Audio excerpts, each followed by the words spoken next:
Yo, what is up, guys? Cryo back with another reaction, and we got another special guest joining us. This is my boy, MadBoy Vaughn. We've been friends since middle school. Say what's up, MadBoy. What's up, Cryo? How's it going, Thank you for allowing me to come on this reaction with you. Oh, no problem, bro. No problem. So we are actually two very big Naruto fans, right? Yes. Go ahead. Extremely. Go ahead. Who's your favorite character? And people are gonna hate me for this, but my favorite character it has to be Hinata. And I'm not saying this because it's sus or anything. I just like her character arc, and then I love that she finally got with Naruto. Bro, Hinata is waifu, okay? So, anyways, guys, if y'all seen the last reaction, then y'all know that we are going to be covering this as a series over the span of this, and we actually sadly had to cut it short last time with Vexus Xenos, but we're gonna try to hit that 15-minute mark of content right here. I gave MadBoy a recap of the basic stuff and everything like that, so this is exactly where we left off with Vexus. So let's go. Let's get it. You ready? Yeah, let's go. Over time, as this occurs, Anko and Kakashi grow closer. First, it is as friends. Then, they start developing into something more. Around the time they're 16, Kakashi asks Anko out on a date, and it goes well for them, so they continue their relationship. Oh yeah, I forgot to mention this in your little recap, bro. Anko and Kakashi are getting together in this fanfic, bro. So Kakashi finally got a baddie, hey. But at the end of the day, can you really call Haku a baddie? Boy, look at her. Look at her. Look, okay, she's good looking and all, but she is not really. I feel like when you take a baddie, they gotta be. Okay, now listen. Okay, hold on. Hear me out.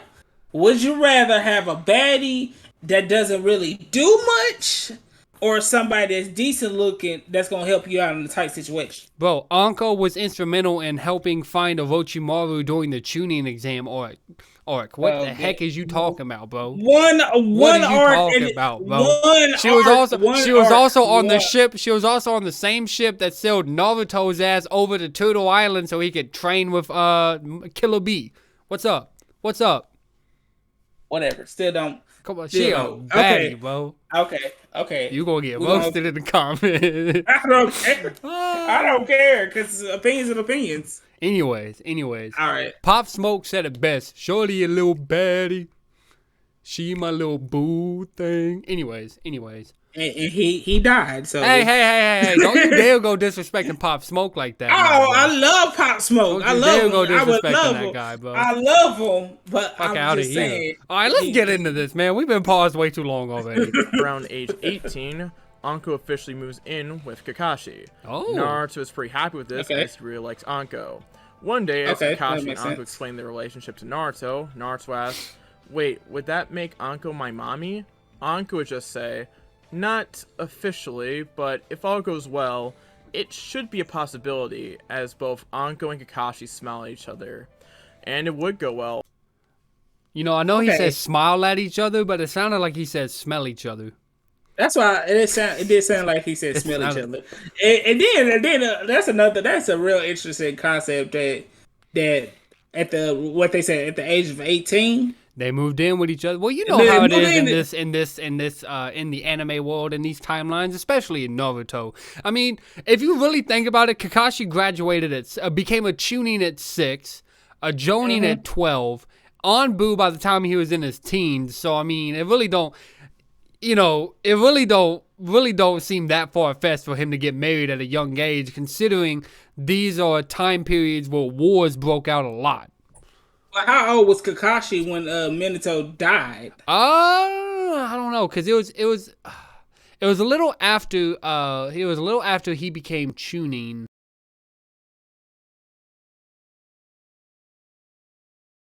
So I want to say he was around like I'd like to say he was around like close to the same age. Maybe around like 12, 13. Well, yeah, because he was Jonin whenever they left for that mission. So, yeah, he was around like 12, 13. maybe 14 or 16. So Kakashi adopted Naruto when he was 16.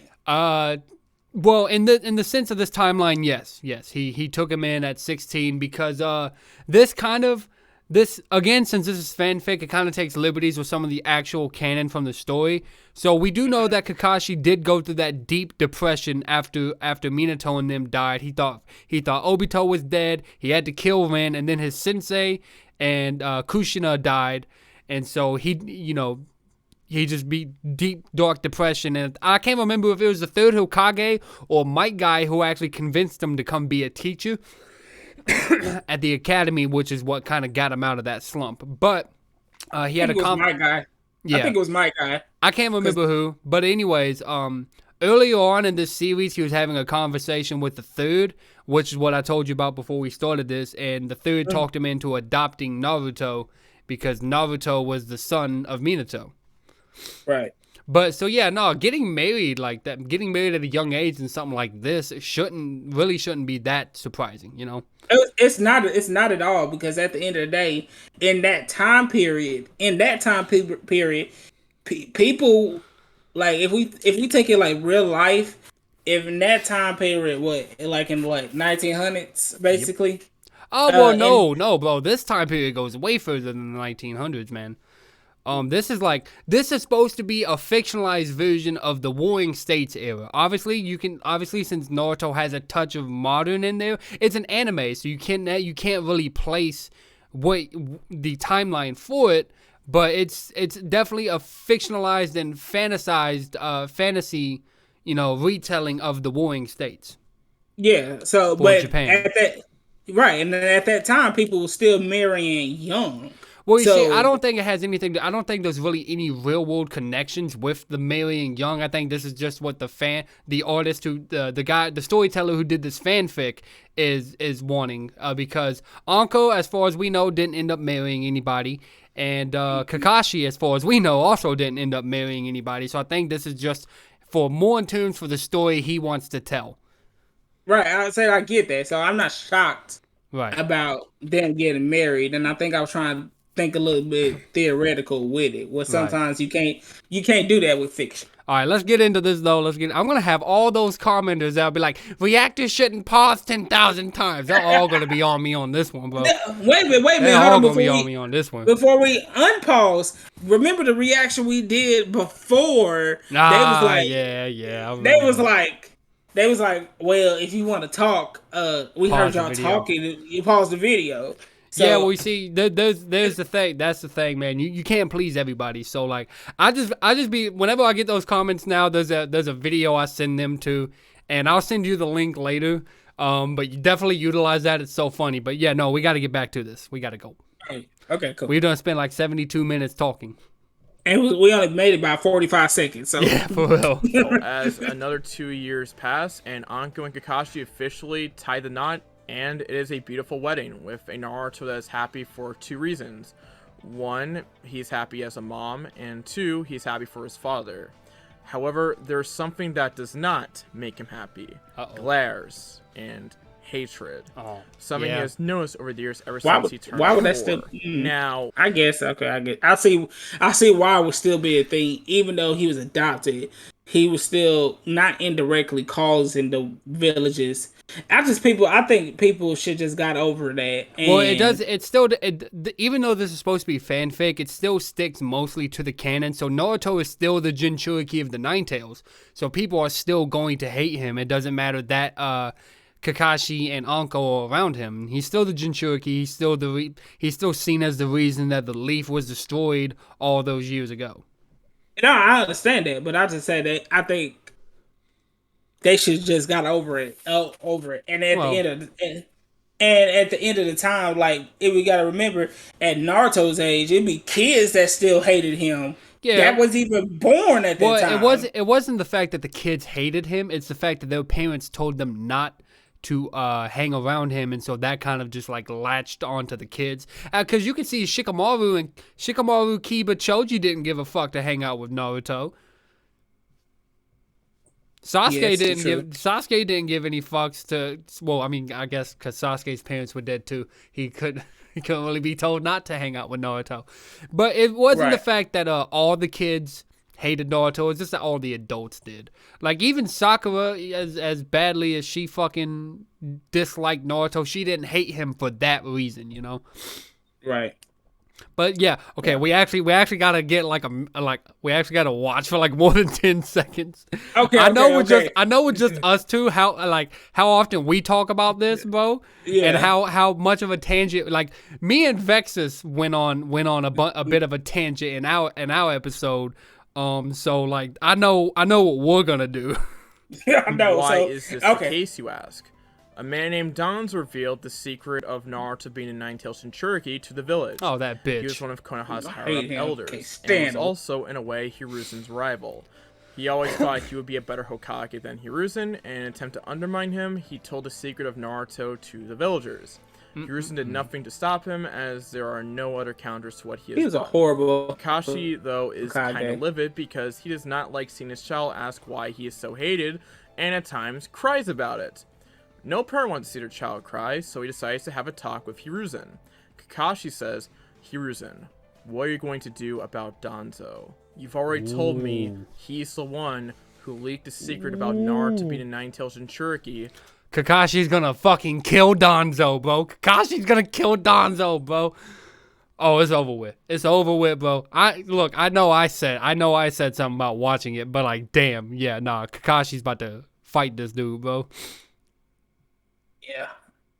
All right, let's get through it. I want to know what's going to happen. Punishment for his actions. Hiruzen says, "As much as I would like to punish him, my hands are tied. I can't do anything to counter what Danzo has done, as he has a lot of leverage, especially being in favor of the two other elders. So it is hard to do something about this." Kakashi then says, "So he's just gonna get away with this? He's gonna get away with making my son cry and telling all the adults of the village about him being Jinchuriki, the nine-tailed fox that attacked the village all those years ago, and I should just accept that?"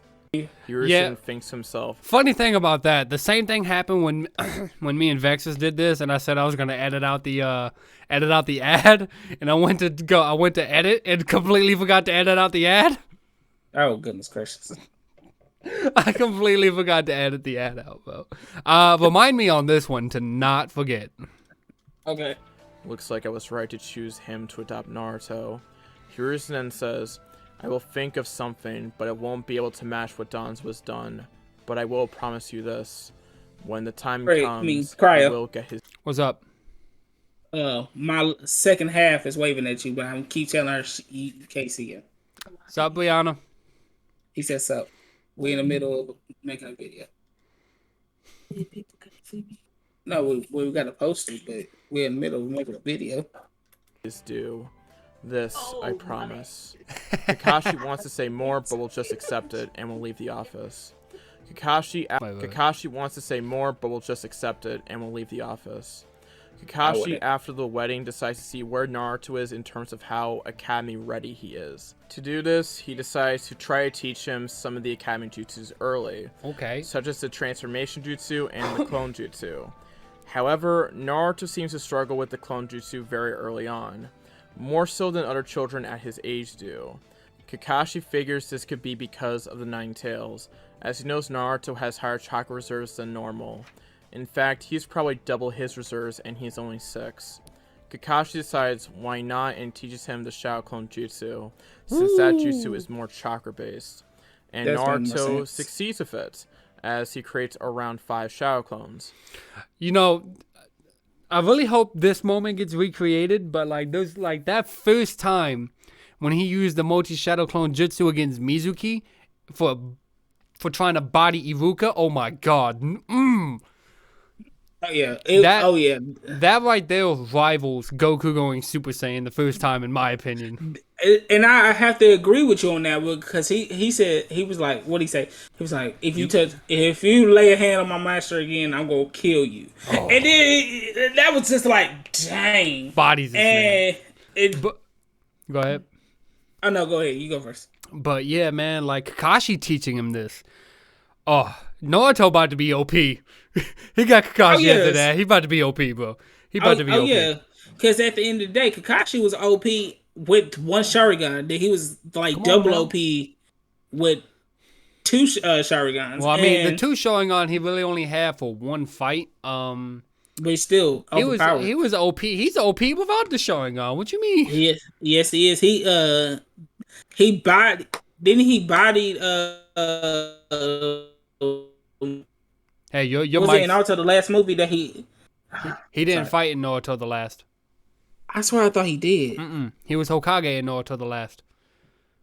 Sure was. Okay, we can continue. All right, but nah. So like Kakashi raising him, bro, is about to be a whole different thing. And I talked about this last time too. We're about to have Naruto who can use Chidori. And then if it still stays on the canon path and he trains with Jiraiya, this man's going to know Chidori and Rasengan. And knowing him with his ability to make 5 bajillion Rasengans. Facts. He going to probably incorporate both of those in it. Because I feel like the only reason why Chidori was made was for somebody else to have. Okay, well, let Kakashi actually admits the reason in the actual canon why he creates Chidori. He created Chidori because he couldn't add his lightning nature to Rasengan. So he created Chidori instead. Yeah, the opposite. Yeah. So that's why. Well, you see, the thing is that Rasengan in and of itself isn't like a chakra nature based move. Literally all the base for Rasengan is just a big ass ball of chakra, and then it's not a complete jutsu until you add your nature to it, which in Naruto's case was wind, wasn't it? Wind, yes, it was wind. Yeah. So yeah, let's get back to these. Kakashi is a bit worried because a normal person cannot necessarily survive after making that many clones. So he asks Naruto to dispel them, and Naruto does so, and Naruto seems relatively fine.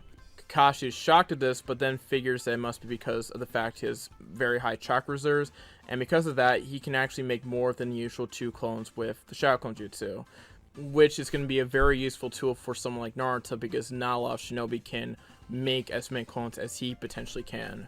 Kakashi also figures that it's also very possible Naruto can make more than 5 Shadow Clones and still be fine, though he will test that theory at a later time. Naruto is able to learn the other jutsus pretty easily, so that is a net positive for him as well. A year or so later, around the year Naruto is supposed to enter the academy, Kakashi gives Anko his snake, and they announce to Naruto... He gave Anko his snake, bro. He gave Anko his snake. That is done. I'm so done. Oh my god. He gave Anko his snake, bro. And my mind did not go that way. I honestly thought it was like a summoning jutsu, and I was like, why would Kakashi give Anko that summoning jutsu? My mind went there, dog. Supposed to enter the academy, Kakashi gives Anko his snake, and they announce to Naruto that he's going to have a sibling very soon. Oh, a sister to be more exact. Okay. Naruto is extremely excited as he's always wanted to have a sibling and cannot wait for the child to be born. Naruto then asks, so, how did mom get pregnant? Kakashi and Anko... Kakashi said, I gave her my snake. Turn a very bright shade of red, and Anko just says, we'll tell you when you're older. Naruto just pouts. Months later, Anko gives birth to the baby girl, and they name her Miki. Naruto loves his little sister and is really happy she is here in this world. Okay. A little bit later, Naruto would start the academy, and he would be pretty excited to begin his journey as a shinobi. He makes a bunch of friends at the academy. One of them is Hinata, another one is Shikamaru, and the last one is Shino. Naruto fought Pause. Naruto and Shino were never friends. Was Shino okay? I can't remember. Was Shino the bug one? Shino was the bug one. Again, like this. I know this is just for this guy's story, but like they were never friends. Shino was so standalone-ish that he was standoffish, bro. He was. I don't know. I mean, he wanted to have friends, but like no one ever remembered it. I'm sorry. Nobody. I don't care what nobody say. It can be fiction and all. No one is gonna be around somebody who his power is to control bugs. I don't know, man. That's pretty useful, to be honest with you. I didn't say it wasn't useful. I'd hang with Shino. He seemed pretty cool. I wouldn't. I would, because think about it. If you're on a squad with him, you will never have to fight. He's got like 10 billion fighters with him. Like, all right, sit back, relax. I'm chilling, bro. I never seen him use them. But okay. What? He used them in the tuning exams. He used them in Shippuden. He uses them in Boruto, even though he gets his butt whooped. Man, they did him the most dirty in Boruto. Hinata was a bit shy at first and kind of wanted to get her out of her shell. There we go. And Naruto was able to do that over time. And okay, sorry. I really love Naruto the Last. That is like my favorite Naruto film. It's so good. It's one of my movies that I review on my podcast. Ooh. It's such a great movie. Yes, it is. It's like, because at the end of the day, like say you never seen a Naruto anything, right? Mm-hmm. You can still watch that movie and understand the love that Hinata had for this man. Well, see, here's the thing, and the reason for that is because it touches on, and when they're traveling to the moon and they get stuck in those genjutsu bubbles, you basically relive. Hold on, spoiler alert, just in case nobody has seen this movie, spoiler alert, but go ahead. Yeah, okay, spoiler alert. So if like, when they're trapped in those genjutsu bubbles, man, you freaking, you basically get to see the timeline of events to how they met. Her giving him healing ointment after fighting Kiba, the whole pain situation, Hinata admitting she loves him, yada yada. It's just, and then going back earlier in the movie at the beginning where it has that flashback of Iruka talking to them, like, if the moon was to fall, that's foreshadowing, by the way. If the moon was to fall from the sky, who would you want to spend your last day with? And then Hinata vote Naruto. Yes, exactly. And even though Naruto was oblivious at the time, in the canon, he was oblivious and really was focusing on Sakura. Mans was oblivious until the pain arc. Until the pain arc, yes. Because let's be real. Anytime someone bodied Sakura, what did Naruto do? Nothing. The one time someone laid a hand on Hinata in front of him, instantly to the fourth fucking tail. Instantly, 4 tails. Instantly. And that kind of made me cry because sorry, let's go ahead. Yeah, let's go. We can talk about pain arc all day. With every step of the way.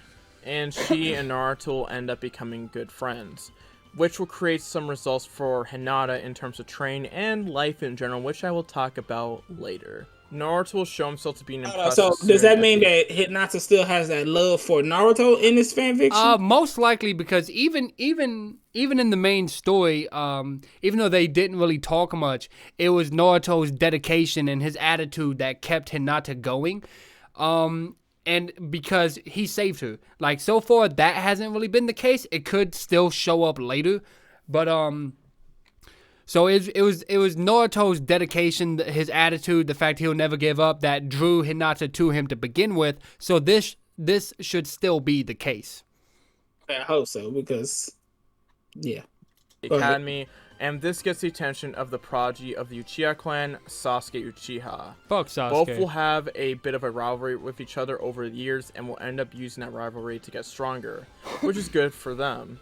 Naruto himself over the years at the academy will get the Great Breakthrough, the Air Bullet Jutsu, and the Gale Palm, and he'll also learn a technique from Anko, and it's called the Hidden Snake Hands. Ooh. Though he can't create as many snakes as Anko can. Oh well, this is a result of Kakashi. I guess you can't take it all. Right. Like, well, let's go back. Go ahead.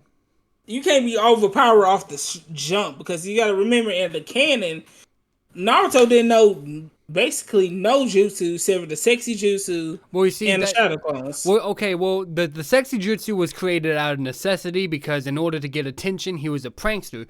He gets adopted by Kakashi in this as when he was a baby, so he grew up knowing Kakashi as his dad.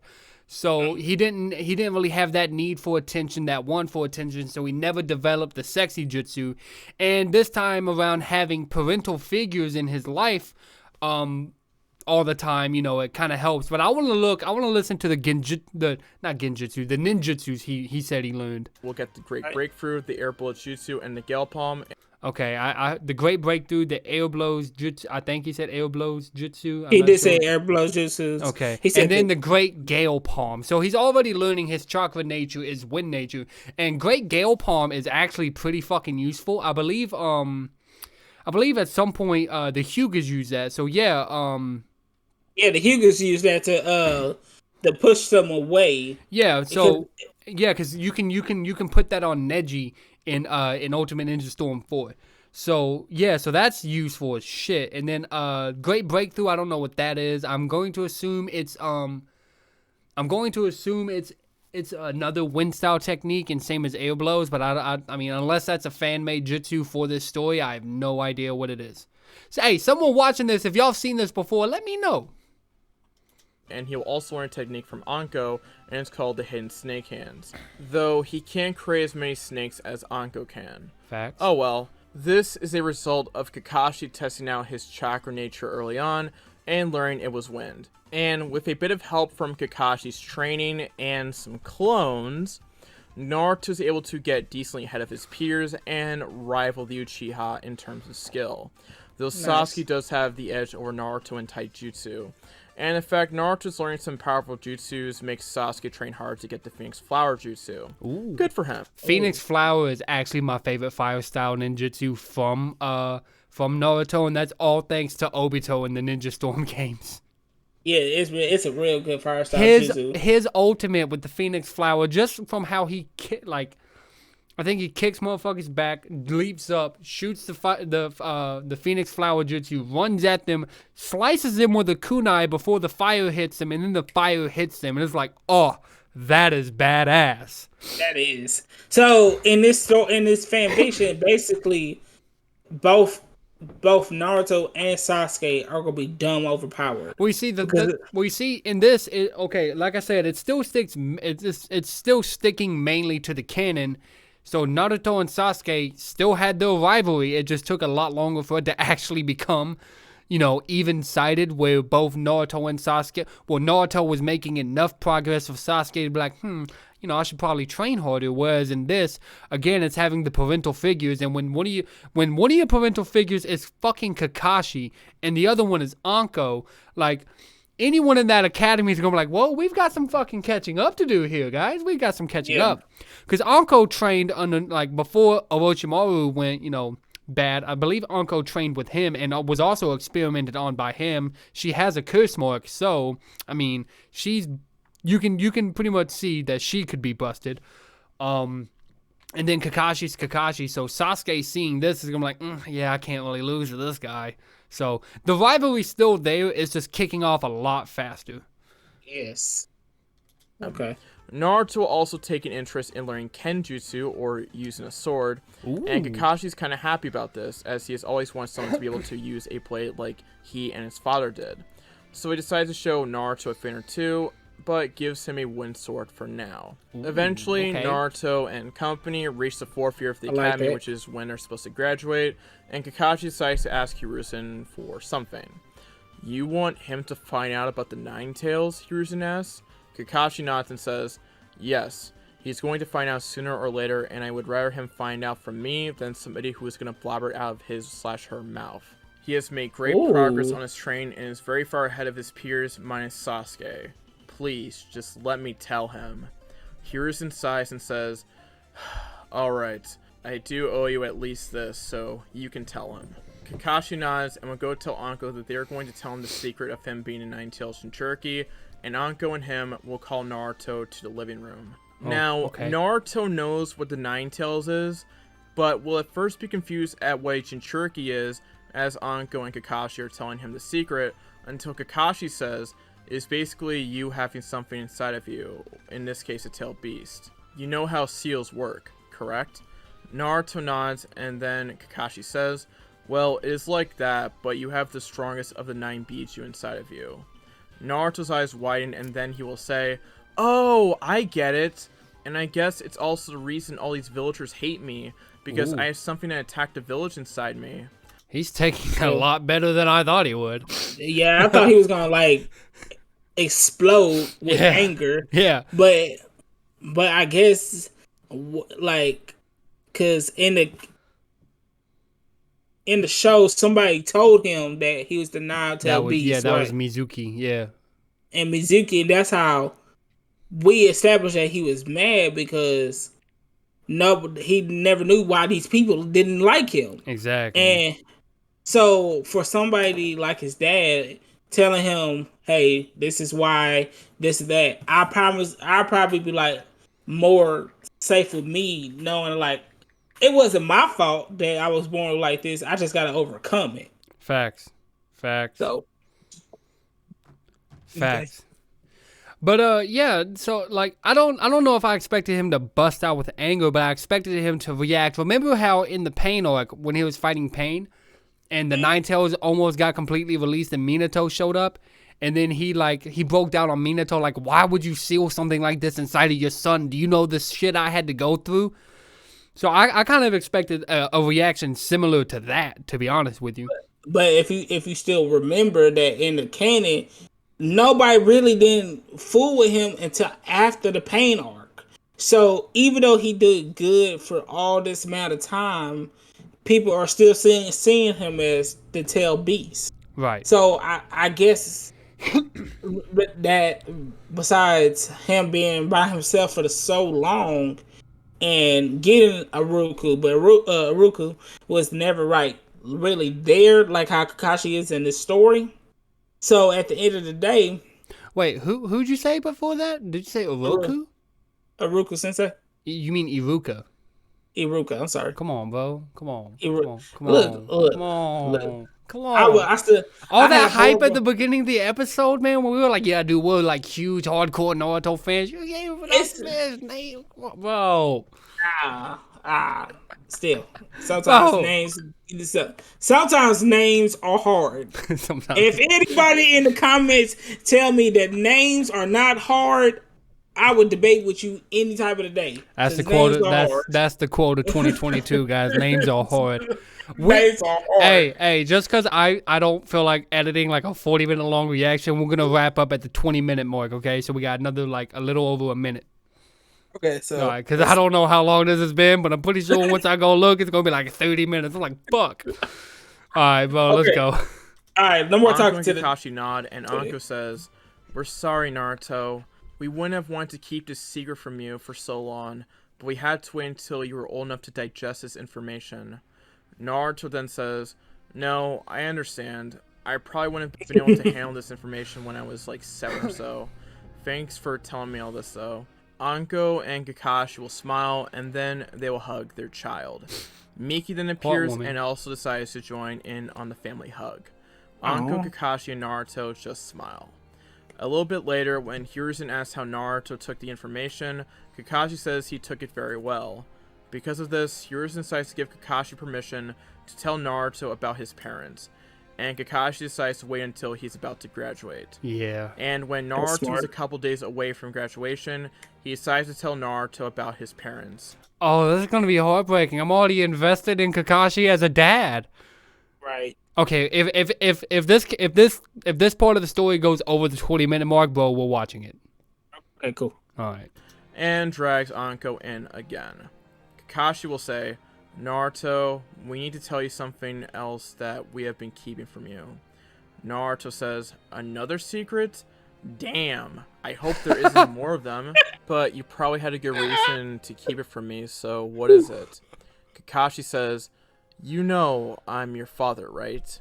Naruto nods. "I have been taking care of you since around the time you were born, and then I married your mother, and we have been making sure that you become as strong as possible. However, I only started taking care of you when I was 14 years old, and you had no mother to help take care of you until I married Anko. You understand what that means, don't you?" Naruto thinks for a bit and then realizes it. "I'm adopted." Kakashi nods and says, "Correct. And I know something like this might be a shock, but I just want to say that your parents, your birth parents, would have loved to raise you if they could, and they never abandoned you at all." Naruto then asks, "Then what happened?" Kakashi says, "They died on the day of the Nine Tails attack." Naruto then says, "Oh, I see. Do you know who they were?" Kakashi nods and says, "They were Kushina Uzumaki and Minato Namikaze." Naruto's eyes widen, and then he says, Minato? The fourth Hokage? Kakashi nods, and then Naruto says, now I get why he sealed it into me. I was his son, and he probably believed I could handle the fox or something. And it's definitely better than sealing it in a random baby. Kakashi smiles, and then Anko says, I met Kushina and Minato a couple of times when I was younger. They were great people. They would have been great parents. I just know it. Kakashi says, she didn't even figure it out until I told her. And she was as shocked as you are. Anko punches Kakashi in the arm, and Naruto laughs, and then Kakashi says, I guess you now know who your real parents are. Naruto says, no matter what, you will always be my father. And Anko, you will always be my mother. Kakashi and Anko tear up a little bit. And I'm tearing up a little bit now. Yeah. All right, we gonna get through this part. Yeah. Okay. Oh, we almost there. Three of them share a hug. A day later, the day before graduation, Kakashi says, you have done very well with the one sword. In fact, you have progressed rather well, and you might be on the same level as when I was a Chunin. Naruto asks, when did you become a Chunin? Age 6, answers Kakashi, and Naruto's eyes widen. Alright, so that's where we're gonna end it. Let me go look at this, actually. Let me go look. It's been 36 minutes. It's been 30. We've been at this for over 30 fucking minutes, bro. We turned 12 minutes. Not even a full 12 minutes. We turned, like, okay, yeah, we're 15 seconds away from 12. So basically 12 minutes. Into 36 minutes. Into some bullshit. Into 36 minutes, bro. I gotta fix this green screen effect. Oh god, it's choppy as hell on me right now. Anyways, guys, thank you for watching. MadBoy, thank you for coming out. I'm gonna link your YouTube channel and your Twitch down in the description below, guys. Guys, go check him out on YouTube and on Twitch. He's going to start doing reactions as well, guys. So definitely go make sure to check him the hell out. Okay. Actually, my first reaction on my brand new coming up is gonna be posted later on tonight, so it should be first thing tomorrow. Yeah, I should be able to see it. Bet. But yeah, guys, again, thank you for watching. Thank you for checking out. This has been part 2 of the What If Kakashi Adopted Naruto the Movie by Anime Sage. This has been Cryo, MadBoy Vaughn. Till next time, guys, Cryo out.